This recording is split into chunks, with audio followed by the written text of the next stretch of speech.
Local programming on KRWG made possible in part by viewers like you. Thank you. This is KRWG, TV, radio, online, news that matters.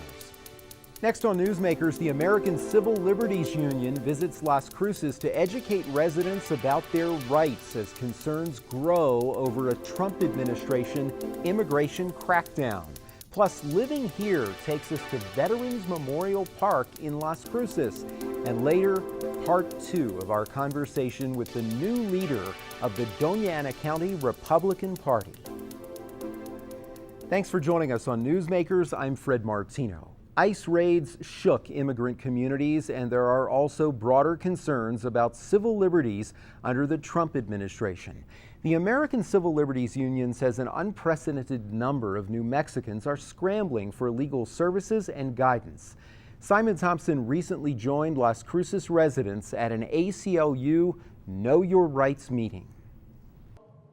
What do you do if ICE agents knock on your door? Can law enforcement search through your phone? And what rights do you have if you're arrested at a protest? These are the basics of the Know Your Rights training the ACLU has been offering for years. Vicky Gorbecker is the director of the ACLU Regional Center for Border Rights in Las Cruces, New Mexico. She says demand for the training sessions increased dramatically after Donald Trump was inaugurated. We would generally give maybe 3-4 a month in the past, but in this administration we're doing it at least, we're providing Know Your Rights training at least once a day, if not more, sometimes 2 or 3 times a day, to different communities and different groups around Dona County, throughout southern New Mexico and in West Texas, to basically remind people what their rights are, because there is a lot of fear in the community right now. About 50 people attended a Know Your Rights training session at New Mexico State University, many of them immigrants, but most were just citizens interested in their legal rights during traffic stops and at political demonstrations. Any officer, any law enforcement officer, they have the right to remain silent. They have the right from being unduly searched, or for any of their things to be unduly seized. And these are actual basic constitutional rights that will protect them. They have the right to contact an attorney. They have a whole series of things that are available to them to protect themselves and ensure a better outcome when they encounter a law enforcement official. And that's just as much true for anyone, regardless of their immigration status. So that's one piece of the information. Permanent resident Fahimi Fudazi was at the training. She and her husband moved to the US from Iran 9 years ago, after friends told them how well Muslims were treated here. But she says she hasn't felt like that since the Trump administration pushed for a ban on travel by those from 7 Muslim-majority countries, including Iran, or whenever she's been stopped by law enforcement. I shaked. I didn't know, what's going to happen, what's going to ask me, and you always don't know what's your right exactly. So, and then, especially, now you feel more insecure. Fudazi says she doesn't know what rights she and her husband have as permanent residents.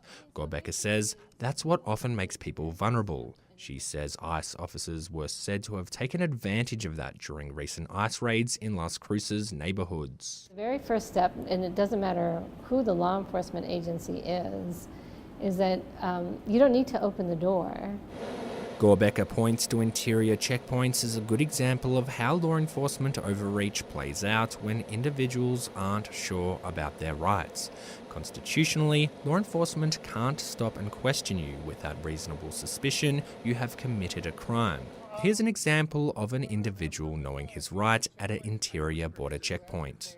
I'm not answering questions today. Okay. We have to be fully satisfied that you're a U.S. citizen. I have reasonable articulable suspicion we've committed a crime.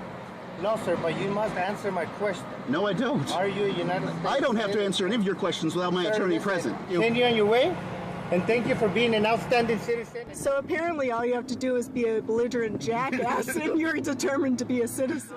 Fudazi says an interaction like that might be easy for some US citizens, but not for immigrants, as long as ICE and Border Patrol can deny those with legal status entry into the country. This country talking about the freedom, they're talking about liberty, but they are not acting in the same way. They have a bias. Gorbeka says the ACLU is working on programs to broaden and fortify constitutional protections to all, especially people of different religious groups, people of colour and immigrants. And with the ACLU achieving record fundraising following President Trump's election, more funds are available to fight what may be a long and expensive battle. For KRWG, I'm Simon Thompson. And Simon Thompson joins us in studio now. Simon, there has been a huge increase, as I understand it, in the demand for these ACLU Know Your Rights training sessions. So these training sessions have been something that the ACLU has been doing for ages and ages, a long time. But recently, across the nation, they're seeing a really big uptick in the amount of people asking for them and attending them, but nowhere more than along the border. In border communities, immigrant communities, especially in the wake of a lot of ICE actions locally that has been, apprehending people and deporting them, or apprehending them and detaining them. So a lot of people in our area, a lot more than nationally, are going to these training. Okay, and the ACLU also offers some specific tools, some of which I hadn't even heard of before, for the public. Yeah, I mean, there's a lot of different tools. It's very comprehensive, the training they offer, but something they do offer is, they kind of advocate for people to film their encounters with law enforcement to make sure that rights haven't been violated, to hold the police officers or law enforcement or Border Patrol accountable.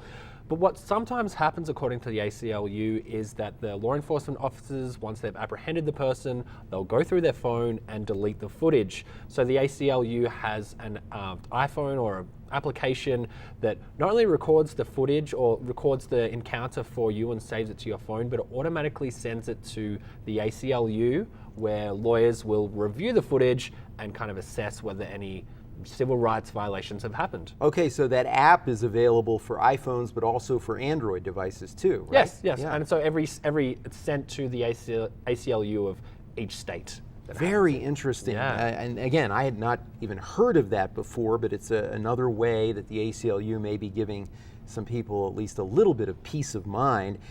Talk about some of the other challenges where the ACLU is offering preparation that really go beyond just the interaction with law enforcement or Border Patrol and the possibility of deportation. So they're really preparing people for the reality of what could happen if they're deported. So these people that are deported could be mothers, main breadwinners for families. So in the same way that someone might write a will when they're dying or when they're sick, they're kind of encouraging immigrants vulnerable to deportation and getting detained to think about who's going to pick up their kids at school, where are their kids going to live, who can access their bank account, what happens to their property, their mortgage, their car.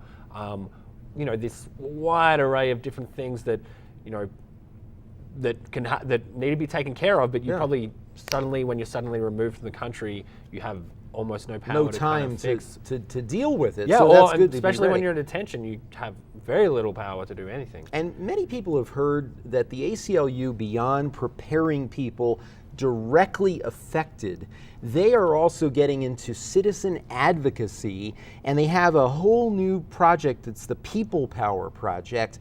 To really get folks who are concerned about things happening even beyond immigration with the Trump administration to get involved. So the same way that they're getting a lot of people calling out for this, asking for this training, they're also getting a lot of people volunteering. And so one of the ways they're utilizing these volunteers is using them in advocacy, kind of channeling them into advocacy projects, getting them involved in issues that affect them, whether it's related to where they live, their race, their sexuality, their gender, whatever issues relate to them in the area, and kind of set them to work on it. And basically, that might be campaigning, demonstrations, a list of different things, writing letters, So they're just basically curating these local stakeholders to kind of come together and to work get on advocacy involved. projects. Well, ACLU, not the only organization concerned, also some folks at New Mexico State University too, right? So Standing With Our Students is an organization that is showing solidarity with immigrant communities.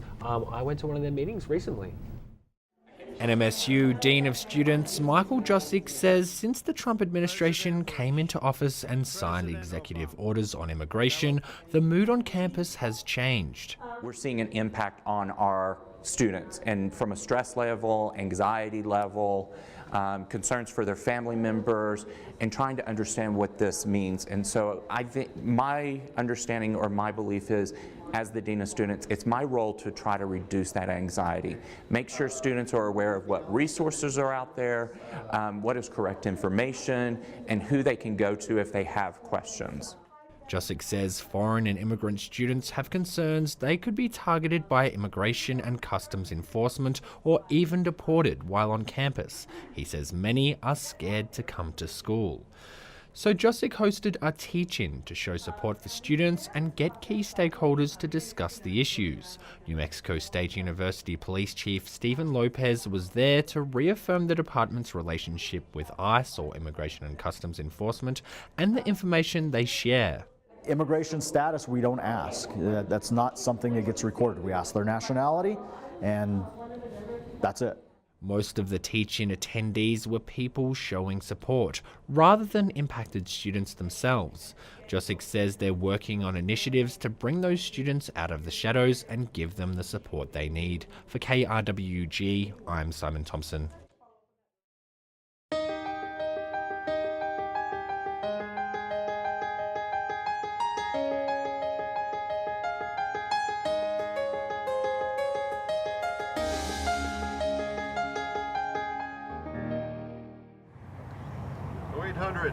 Detail, raise the flag, present arms.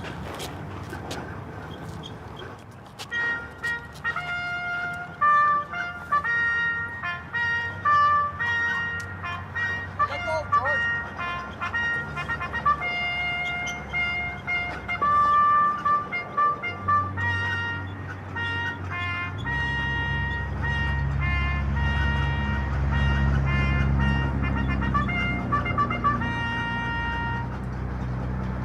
I love all the grass. It's so nice and green. It's clean. People are very respectful. If they come over and have parties, they pretty much always clean up after themselves. Other people that use the park, including myself, pick up if we do see things.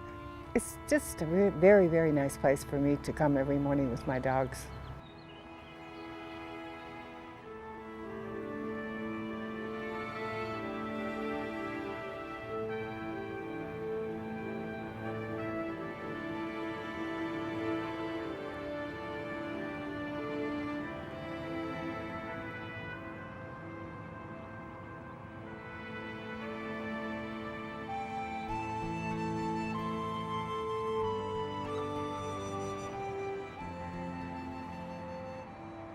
The park is located on Roadrunner near the intersection of Mission Street. Currently our hours are from 5 a.m. to 11 p.m. The amenities are, we do have a restroom, which is important in a lot of our parks. In addition to the wonderful monuments that you see here, we have a picnic shelter with some grills. We also have a children's playground, and we have a nice grassy athletic area. We also have in the groundbreaking a woman's veteran monument that will be built in the future as well.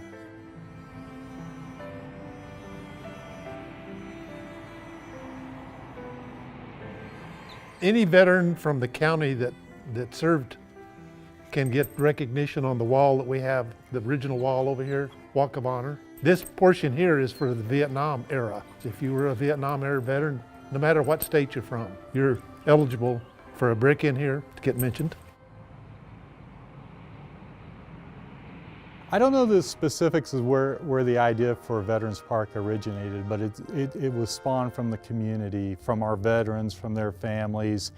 And frankly, you know, the veterans working with the city of Las Cruces are responsible for this park's existence. There's too many for me to mention one or two and forget so many others. Every war that this country's been in and the various military groups that were involved, there's different veterans behind those. So as you walk through the park, you'll see the different monuments, and they might be a contribution to the service provided by a particular branch of the military service, or it might be, in the case of this monument here, Vietnam veterans, it honors all the branches of service, all the people.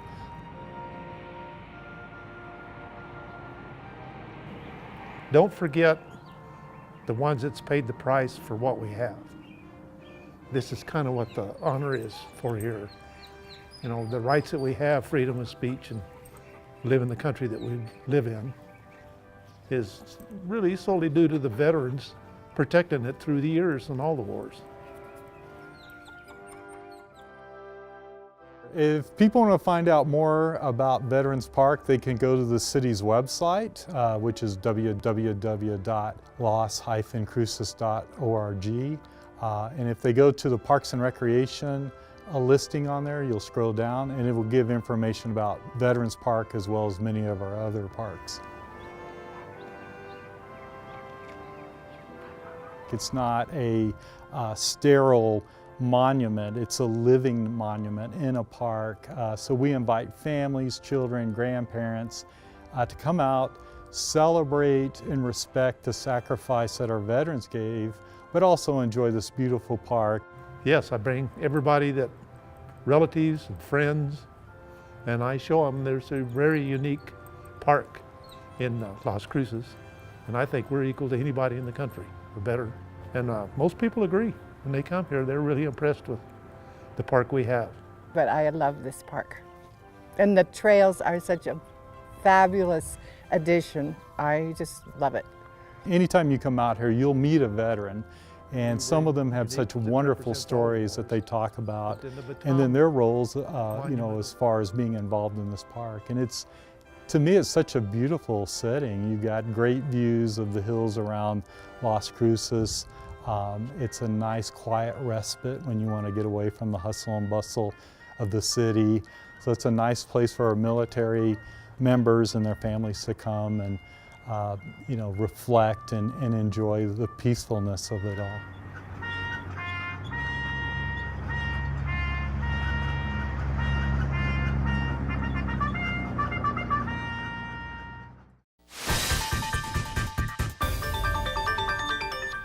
Thanks for joining us for In Focus. I'm Anthony Moreno. We continue our conversation with Roman Jimenez. He is chair of the Dona County Republican Party. Thank you for sticking around and having more of a conversation with us about the issues facing the community here. Absolutely. On our last talk, we discussed the recent Associated Press report about Donald Trump's immigration enforcement. Yeah. The report from the Associated Press was that they were considering, the Trump administration considering 100,000 National Guard troops to be deployed across the country to enforce immigration law, basically doing what ICE does. That prompted the Catholic bishops of New Mexico to release a statement saying that this is basically a declaration of some form of war. I was wondering, what are your thoughts on that when you hear those words? They're very strong words. Again, I understand the concern, and it just is a matter of perspective, really. If you feel that there is people out there that are trying to harm the country and that we need to be better prepared to vet those individuals that are coming into our country properly, then you would think that it was something that is a good thing. As long as those National Guards men remain near and close to the border to support border security, and they maintain their mission as opposed to involving themselves in local law enforcement. It seems kind of vague on what this could be, but if you have a situation where there are National Guard troops doing the job of ICE, making raids in different communities or businesses, does that concern you, from your history as a local, as a law enforcement officer, and as somebody within the party? What are your thoughts on that? Well, again, it's just going to depend on how that mission is defined. And I'm not real clear on the directive given by the president at this time as to what exactly the National Guardsmen's mission will be.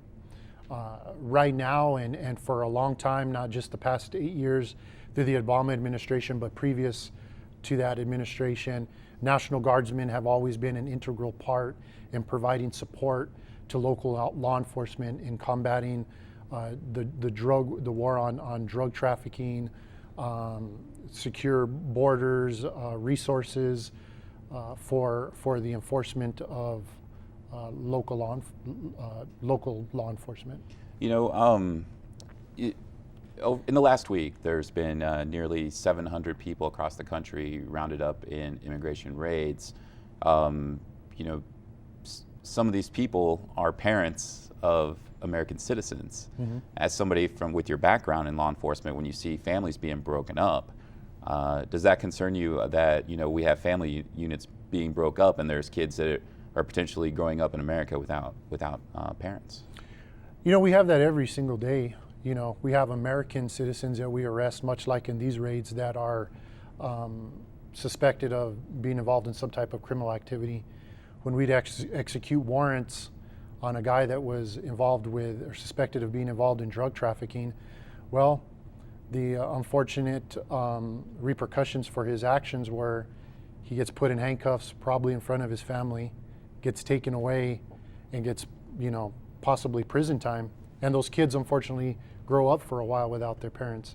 In this particular case, we talk about these raids where a large percentage, over 75%, were repeat criminal offenders. Those people go to prison, their kids grow up without having a father or a mother near them. It's not a matter of their national origin or their immigrant status. It's a matter of the crimes that they've committed.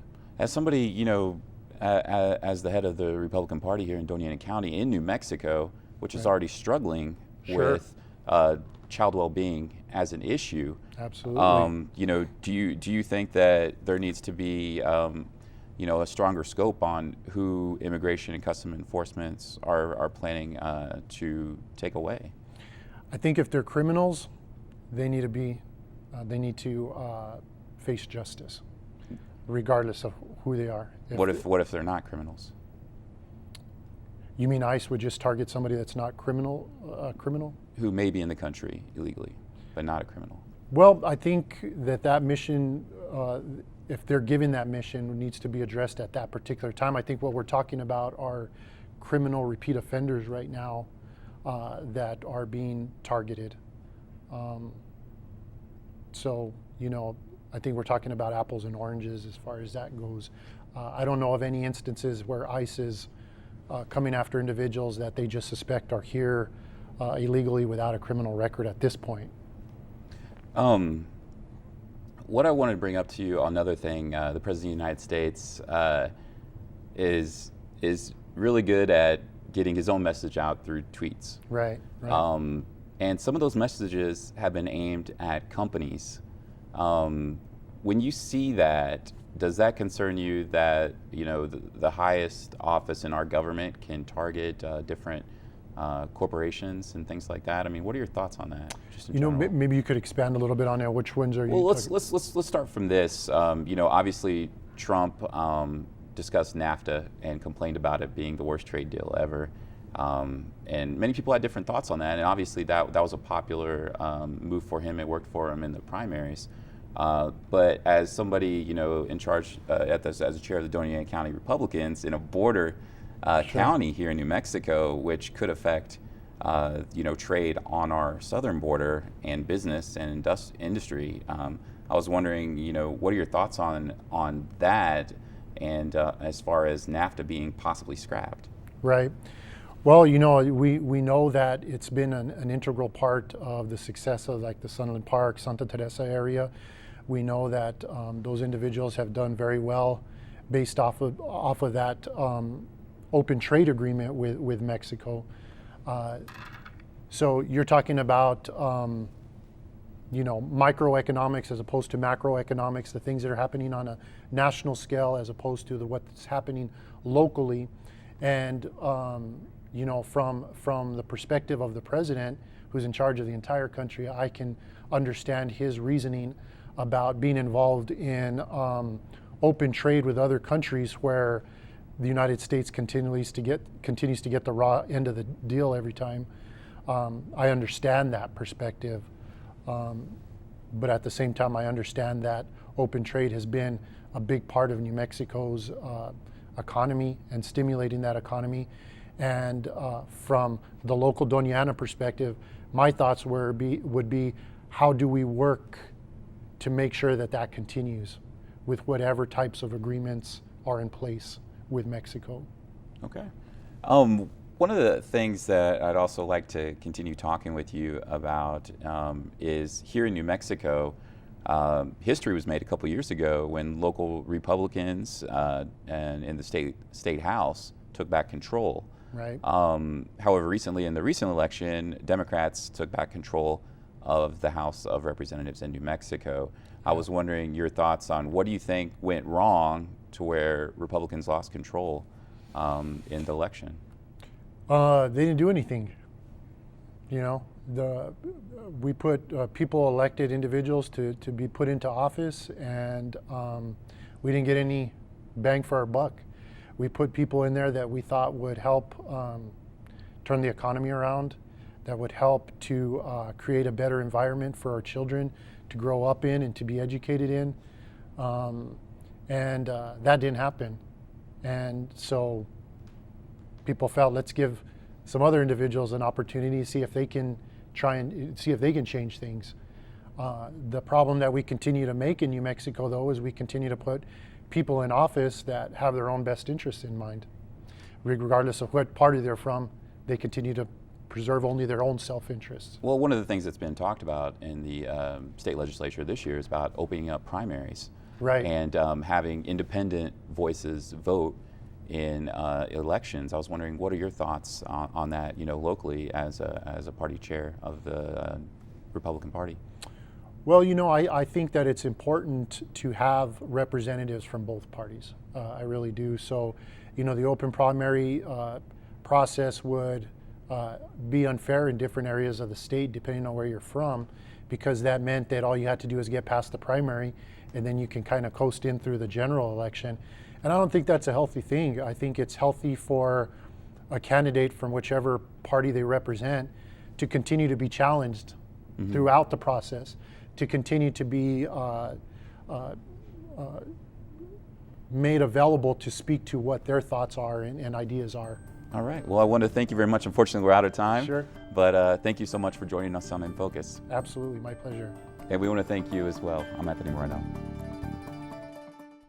That's our time for now. Join us this week on KRWG Radio. Every weekday, it's Morning Edition, 5 to 9, Fresh Air at 11, followed by Here and Now, noon to 2, and All Things Considered, 4 to 7. KRWG News is always online at krwg.org, and we'd love to hear from you. Email us with story ideas and video submissions. The address is feedback@nmsu.edu. Have a great week. We'll see you next time on Newsmakers.